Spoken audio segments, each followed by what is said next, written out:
Hello everyone, you're listening to the Eiffel Tower, and Lena and I are about to take you to the 12th arrondissement of Paris. Are you ready? Toot toot! Oh, funny that you did a train noise. Yeah. Because... I thought it fitting. You know what we could do? We'll give everyone at home a little game. As part of our 24 hours in the 12th arrondissement, we ate in one of the most famous restaurants in France. Yeah. It must be, right? Yeah, but I'm not going to tell you the name of that. I think a lot of people would be going, I know it. Instead, I'm going to give you a clue. Because this week's song, our theme music from Press Maxon, is a nod to the name of this restaurant. Ooh, and also my little hint is a hint. It's a double hint. It's a double hint. Let's hear what Press sent in this week.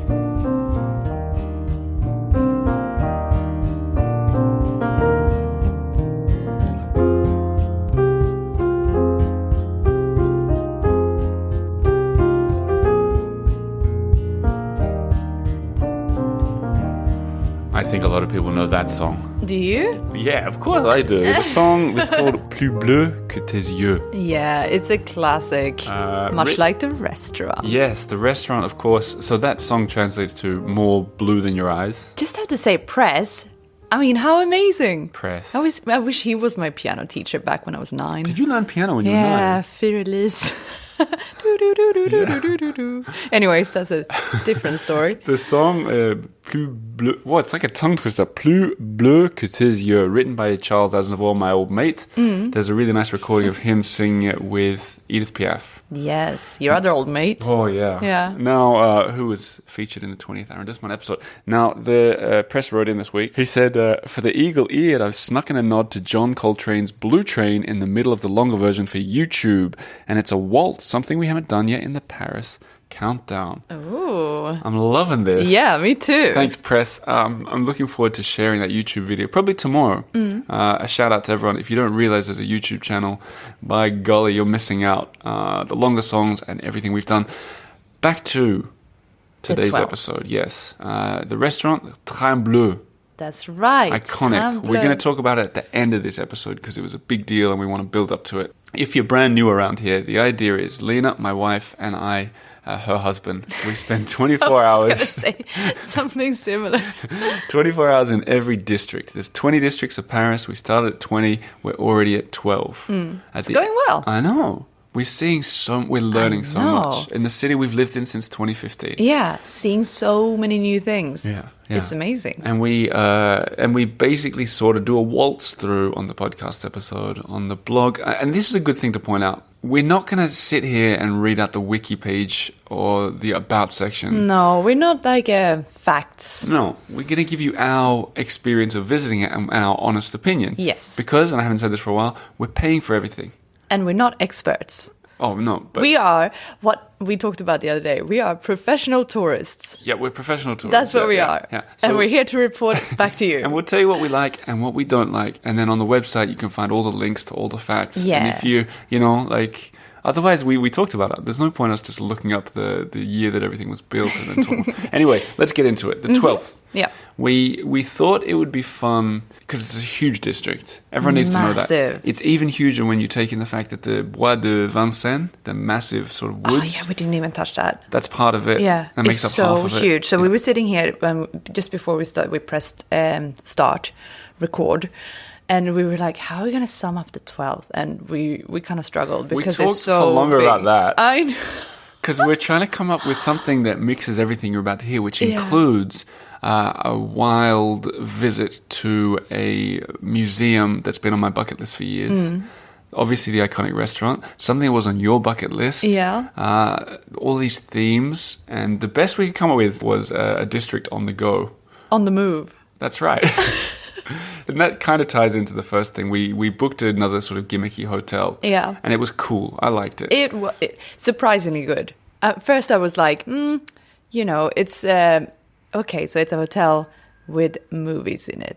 Well, the theme, it's called the MK2 Hotel Paradiso, or in French they call it MK2. And it's right next to a cinema. The idea is it's a hotel where every room is a cinema. Yeah, it's a cinema-themed hotel. Gimmick, I love it. Yeah. I love a gimmick. And it worked out really well. You know what's really clever about it, and what's clever about all these sort of gimmicky hotel or themed hotels, is when we walked into this room, It was quite a small room, to be fair. We didn't walk in there and go, this is quite a small hotel room. No. We walked in there and we went, well, this is a very big cinema room. Yeah, we're like, oh, huge private cinema. Great. Otherwise, it was like, it's pretty basic. It's kind of, if you didn't have that huge window at the end of the room, it kind of felt like a concrete bunker. But it was fine, and it was really nice, and a massive cinema screen. That you could press a button to go down and up, and it was very cool. And Paris Countdown tip number, what are we up to, 88 maybe? Yeah, probably. Always say it's a special occasion when you're booking a hotel, because sometimes you get an upgrade, and that's what happened here. We did. I want to stress it. We're not going in there saying, hey, we're doing a podcast about you guys. We don't even tell them. But when I booked it, I just put, this is a special occasion. And they welcome us. And I forgot what I'd said. They go, oh, we've upgraded you. And I was like, what did I say? What did I say? But we didn't lie. We just said it was a special occasion. And so they gave us a room with a balcony with this great view over the 12th arrondissement. And speaking of view, they told us that on the top floor is a rooftop cinema. Yeah, cinema/bar. Yeah, or was it a bar as well? Yeah, it's a bar. Wasn't open when we were there, but we could go up there and look at the view. Really cool. Yeah, now that is cool. I think that would be so nice on a hot summer evening. Oh my God, we have to go back. So we got lots of footage of it to share with you guys. I don't want to talk about the hotel too long, but the view, like when you looked in the direction of the 12th, I was kind of shocked because it didn't look like the typical Paris view. You could see the Eiffel Tower and all the typical Paris that we all know and love. The Haussmannian buildings. Yeah, but when you look to the 12th, it was kind of like 12th with the 13th behind it. Sky rises. Yeah. Big office buildings. Not the kind of Paris that you expect. And just to the left of it was Nation, this sort of beautiful park space. Yeah, that's right. Very different look at Paris, but very beautiful. Yeah. And then really nice, I like the way they did the theme in the hotel too. So you walk up, there's movie posters on the wall, there's like DVDs everywhere. Yeah, the elevator, it's got the walls to be made like movie. What do you call these velvet curtains that come, that kind of get drawn before the movie? Yeah. So a lot of touches like that. No real common areas. No. Like no big lobby at all, like one tiny sofa, but... Really nice. I really liked it. Definitely recommend it. Yeah. And if you're coming when you know it's going to be bad weather or it's middle of winter and you like cozying up and watching, they have all the channels basically. All the movies are free. Yeah. Then that's your place. So good. That was a ringing endorsement for this 24-hour room service. Yeah. So and we had breakfast in bed and watched Seinfeld. Seinfeld, what are we like? I know. Do we from the 90s or something? Okay, so then we went on this great exploration of the neighborhood. We're going to pick out the main things that we did to tell you. That night, we went out to something on your bucket list, the Baron Rouge. Baron Rouge. And it wasn't even this year's bucket list. No, I know. I'm so bad with my bucket list. I think you're the worst. It could be 2 years ago. Yeah. Maybe 1 year ago. Anyways, it was lovely. It was really nice. It's a wine bar right next to the Aligre markets, which were closed when we were there, but we've talked about it before on the show. Lots of natural wines. Friendly staff. Like, really nice guy that was there. Yeah. We ordered a little radish dish. Because, like a starter. Because there's a minimum to pay with the card, right? Yeah. And it was 15. And we got 2 glasses of natural wine or whatever. And then there was radishes for €5. I was like, radishes for €5? Okay. Yeah, all right. Sure. Let's try it. And they sliced these radishes extremely thin. Yeah. So they were circular. And they're massive radishes. Yeah, it's like not these tiny little red and white ones that you usually get. Size of an orange, probably. Yeah. And they shaved it into a circle. And they put they served it with, salt and bread. And the guy came over, we talked about radishes for like 10 minutes. I know. I had no idea you had such an interest in radishes. Love radishes. Until then. So that place is cool for a glass of wine and maybe like kind of stand-up vibe, stand around old wood barrels. Like very neighborhood. Yeah, that sort of. It did feel like that. Sort of thing. You loved the 12th when we were there. I really did. I was like, we're moving. Yeah. You know how you love the 14th? Yeah. I'm moving to as well. I think you were smitten. I hadn't seen you like that on this whole thing so far. I really liked it. But the thing is, for everyone at home, if you're trying to imagine this, it's in the east of Paris and it's enormous. It's enormous because it stretches all the way out to the woods. Periphery. Yeah, and all the way into the river and the canal. So there really are a lot of neighborhoods. It's hard to define it. Yeah. You know why else it's on the move or on the go, or whatever you said? Because you have to be on the go. All the time. Because it's big. Yeah, you can't get anywhere. That's true. So after that I said, Lena, what do you fancy doing more than anything? And she said, I want to see bartenders in their underwear. I did not. Oh, no. Objection. There's a bar called the Cal Bar that Forrest Collins recommended once again. She's such a cocktail queen. Yeah. She recommended it years ago on the show. We've always wanted to check it out. And we happened to find the guy that runs it. You know, I dropped Forrest's name when I was in there. Oh, really? I think he said, how did you find out about this place? I said it. He goes, she was here not that long. He knew her. Of course. Yeah. Of course. Yeah, and it was cool. I was like, why are you wearing your undies? He goes, when we made it, we had this idea like Cal Bar, apparently. So it's got the word bar in it already. But Cal Bar is a French slang for like underwear, like men's underwear, which is like caleçon. Is that Swedish? Caleçon is Swedish, but caleçon. So Cal Bar, you could say, he's in his Cal Bars, and they were just like, there's a gimmick, let's go with it. And I was like, well, you got me, because gimmicks is the way that I travel, apparently. But they took it seriously. The cocktails were...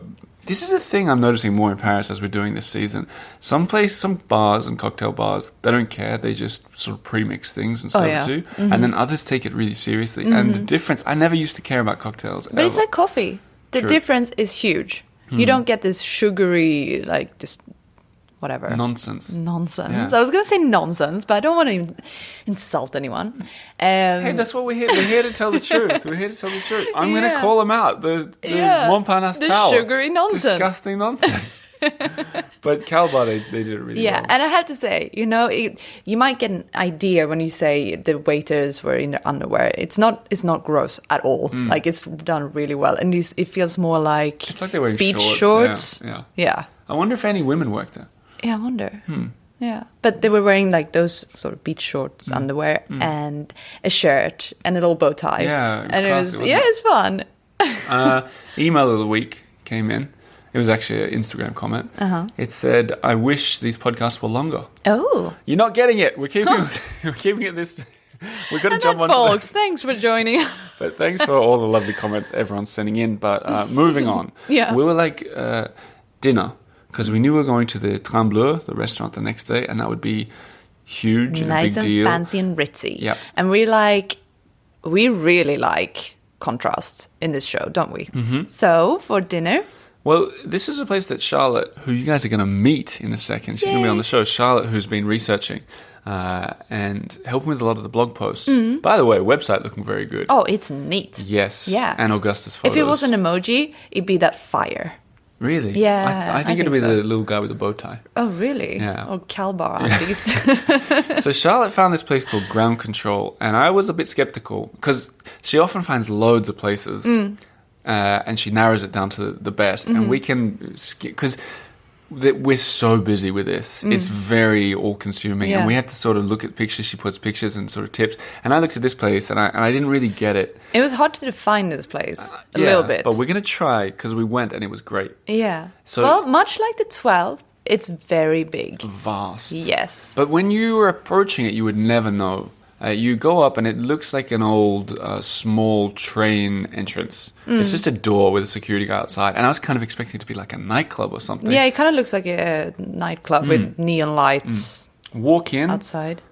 Go up some steps and it's... Apparently it used to be a train station or where they stored the trains or something. Yeah, it's right. enormous. Yeah, I can but see you go that. in and they've got... It's like a... what do you call it? Food court. Yeah. Inside and outside. Yeah. With there must be, I would say, at least 50 restaurants. Yeah, it's 5 very bars, big. 10 shops, a games room. Exactly, like a reading room. Yeah.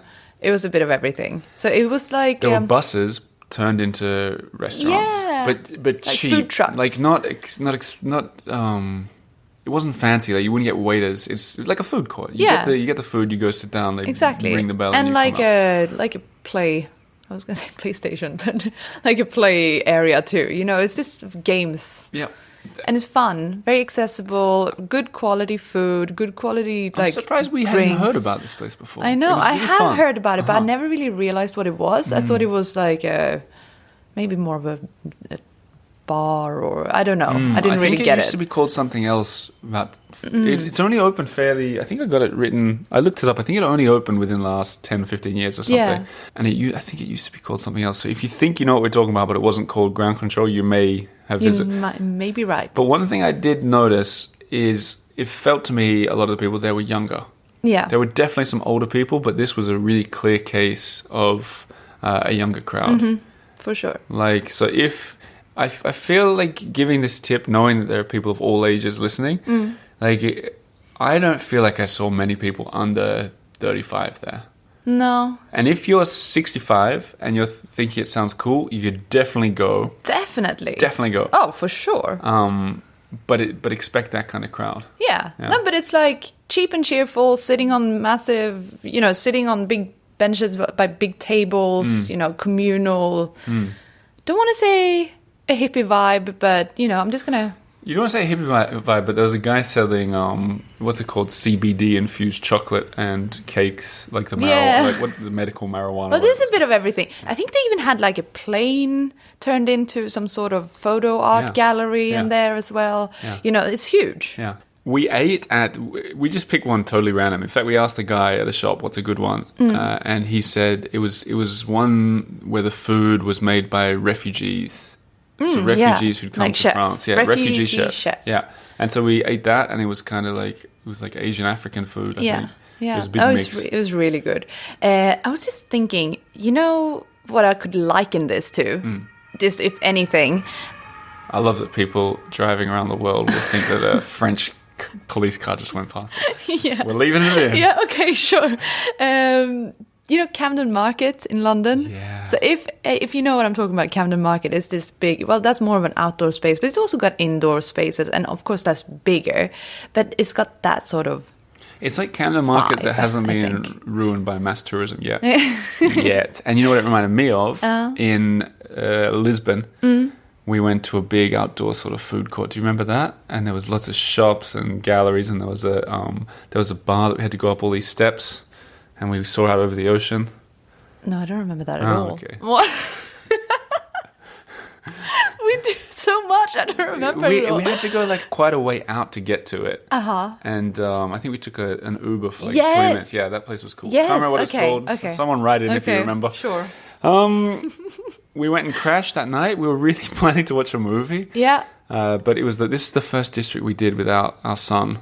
Yeah. Because he had a full babysitter, thanks to Lena's parents. Thanks, Lena's parents. Yay! And we just did so much that we crashed. Yeah. We watched about 4 minutes of a movie and then fell asleep. Yeah, the BFG. Yeah. Typical. Oh, but the next day was amazing. We started with a coffee. So we had breakfast in bed, really good. Oh, gosh. So good. Weirdly, like way better than the one in the 12th on the boat, which was the worst hotel breakfast. So much better. Yeah, they had a bit of everything there. Then we went for a morning coffee at a place called Cafe CC. Yeah. It's been really cool to go. That place was great. It's been there for I think she said about 7 years. Yeah. They make their own cakes. Yeah, we chatted to the owner. Yeah, lovely place. Yeah, really lovely place. And it was basically opposite the Baron Rouge, right? Yeah, same street. Yeah. And it's cool because I've been updating some of my old stories. Like I'd done a story.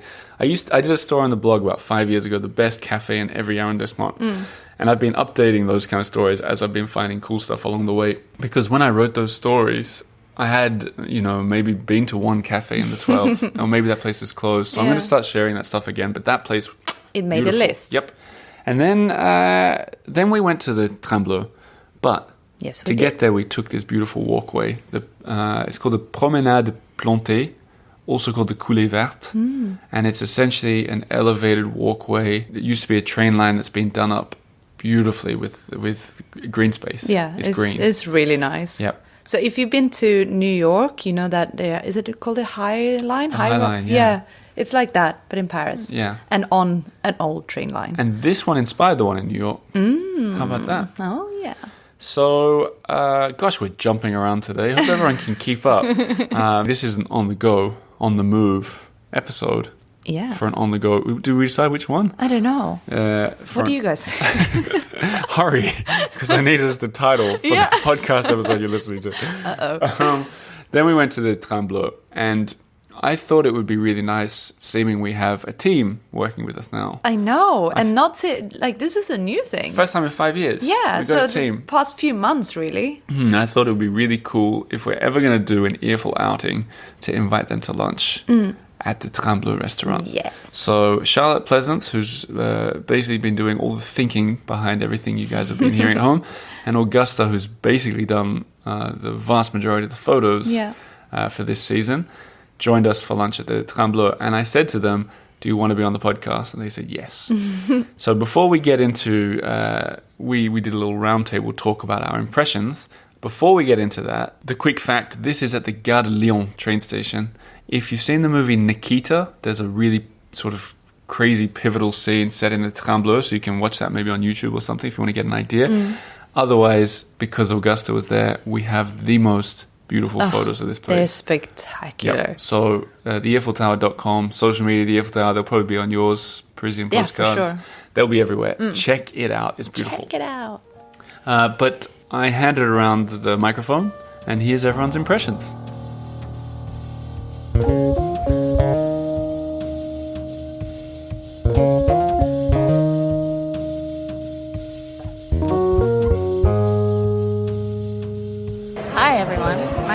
I'm the photographer. I've been taking photos recently for recent Eiffel Tower posts. I just finished up a filet mignon that was divine. It had all this onions and little mushrooms. It was really tasty, paired it with a red wine. Started with a little salad. And my view the whole time has just been like this grand golden kind of royal view of these chandeliers. And it's been a very pleasant experience for a lunch. You know, if you were going to vacation, I think from here, you would be very full and excited for your journey. Charlotte, what do you make of this place? Divine. When I first arrived, my eyes had to take a moment to adjust because there are so many dazzling lights. Actually, I had to clean my glasses to make sure I was seeing properly, because it does sort of feel like you're in the Hall of Mirrors in Versailles. Did you like the food? Love the food. Yeah, it was actually very helpful. I've got an allergy to nuts, and I'd ordered a plate and I had to change it, and the thing that I changed it to was delicious asparagus with olives. This was unexpected but delicious. We started with this kind of like fishy lemony thing, which was also lovely. Having a great time. Lovely Lena. Hello, lovely Oliver. What do you make of this place? I loved it. I'm with Charlotte. I feel like I needed some eye drops to adjust to the golden glimmer, but it might be my hay fever kicking in. Delicious food. I had the lobster pasta, and it kind of made me yearn for the Mediterranean Sea and the little crayfish jumping around. Lobster pasta sounds good too. It was good. Sounds like a wrap. Lobster pasta. Oh yeah. What would you rhyme it with? No, I wouldn't. How about you? I got the. I'm guilty because I ordered the lamb just because it said that they'd come and carve it at the table. I wanted to see that. I didn't really feel like lamb. But it was good, and this place is exceptional. The interior, I've never seen such a sea. I've never eaten in such a restaurant, and I'm looking forward to going around and taking some pictures. But maybe dessert first? Did we order dessert? I can't even remember. We'll see what happens.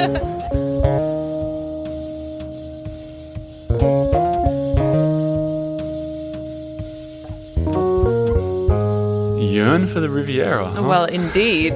Don't you? The Riviera of France.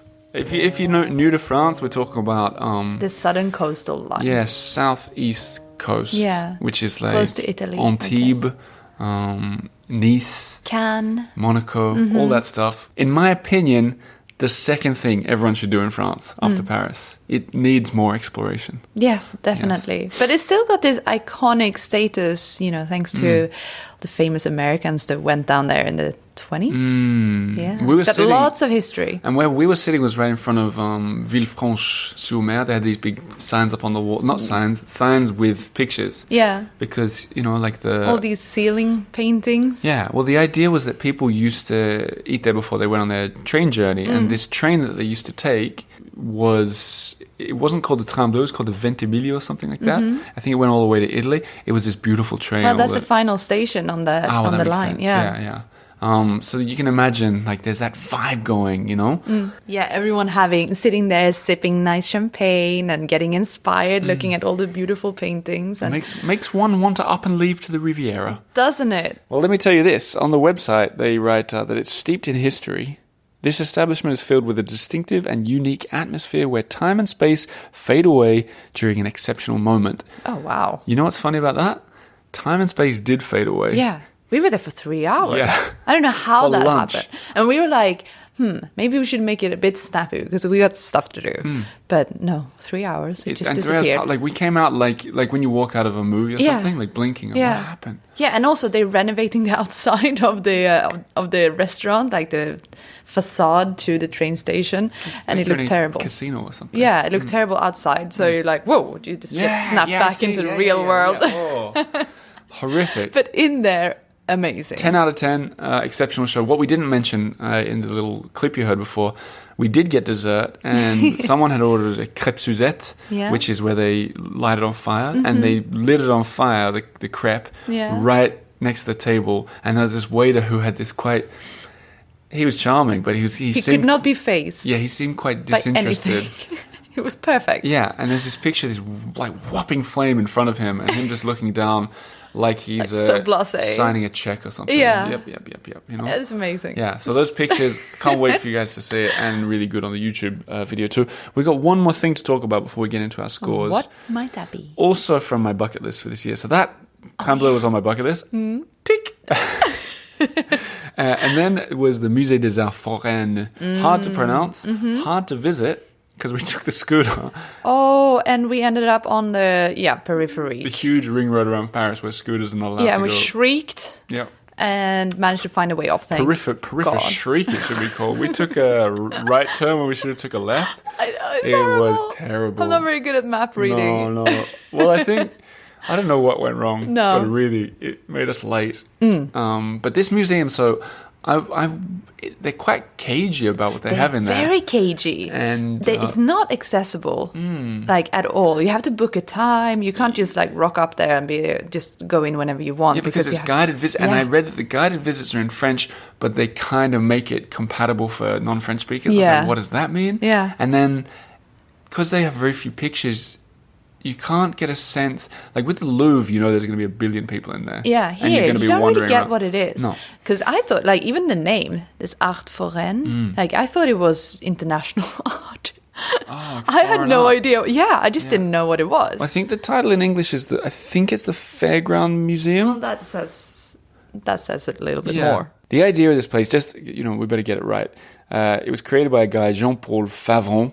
He was an actor and antiques dealer, had a private collection of like amusement parks and restored attractions, carousels, that kind of stuff.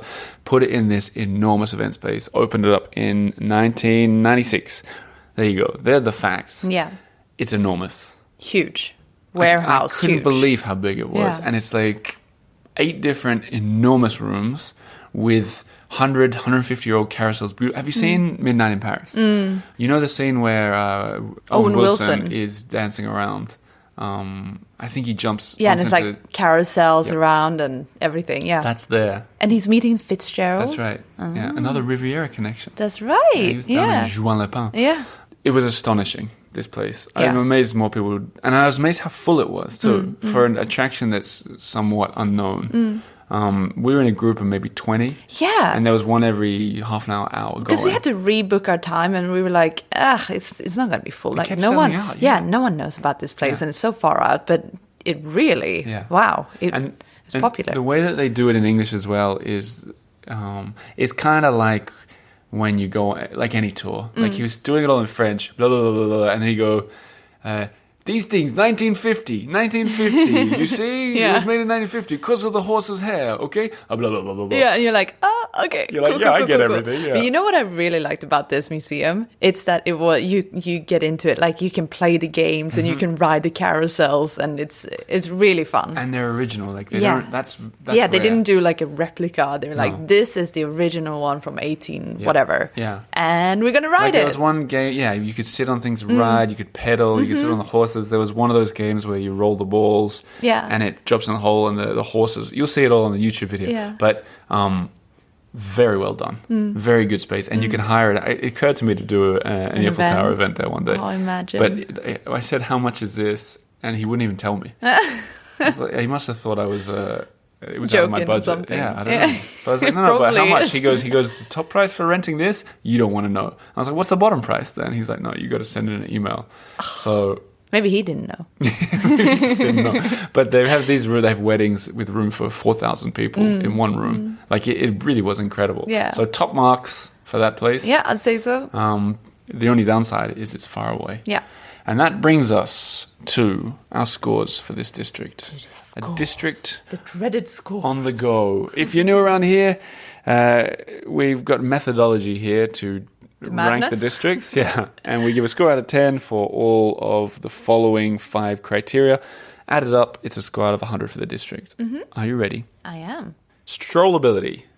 7. Oh, this is a big difference. I put 4. Really? Yeah, we have to discuss. Okay, why? Why are you so stingy? Because I feel like there are even to get to a hotel on that big Boulevard Diderot, it's called. Yeah. You don't want to stroll there. You don't want to stroll there, but you want to stroll on the Coulee Vert. Yeah. And you want to stroll around that You're right. sort of The neighborhood. Bois de Vincennes is good for Yeah. sure. You can stroll the river and the canal. Exactly.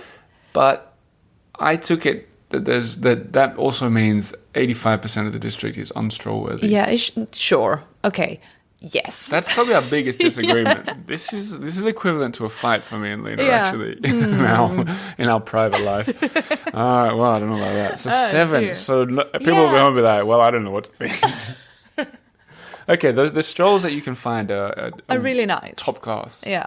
Okay, But you gotta I trek to get am there. very willing to agree with you because it does make total sense. Can't be done though. It's But- in stone. You've written it on your hand. In Why have you written waterproof it on your ink. I don't know. It looks nice. We'll take a picture of that. It looks like a bank code or Yeah, it something. does. Okay, affordability. 5. 4. Yeah. 4. Yeah, well, 5. I mean, the Trembler was really expensive. Yeah. But But like on the whole. yeah, on the whole. I thought ground control was really cheap. The Promenade Plante. Our scores were the same. Next one, shareability. The idea here is how sharey is it if you're there as a tourist? Like, what picture are you going to want to send home to your friends or put on Instagram? You know, I put a 7. Me too. Yeah, okay. No, I didn't. I put a 6, but You same put thing. a Same thing. 6. Yeah, okay. Touristability. 7. I put a 6. You're generous today. I am. It must Feeling have been happy. It's the that sunshine. second coffee. But it is. There's a lot of all the things we said are great tourist sites Yeah. and more. It's a bit like off the beaten track tourism, but Which is why we it's didn't give it really a good. 10, for example. Exactly. Like when you get to the like the Eiffel Tower, yeah, it's a 10. Oh, okay. Okay, accessibility. 5. Me too. Oh, Yeah. So okay. a big disagreement at the start, but otherwise all the same. What was your total score? 31. Mine was 25. That's definitely our That biggest. is a big difference.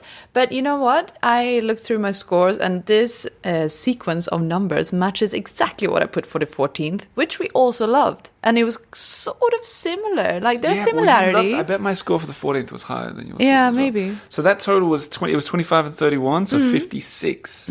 That's a good score. That's pretty I good. think a lot of people might think that our scores are low. Yeah. But we've been conservative, knowing that the famous parts of Paris we've hardly touched yet. Yeah, it's coming up, and we can't just go like 10, 10, 10, 10, 10, 10, 10. No.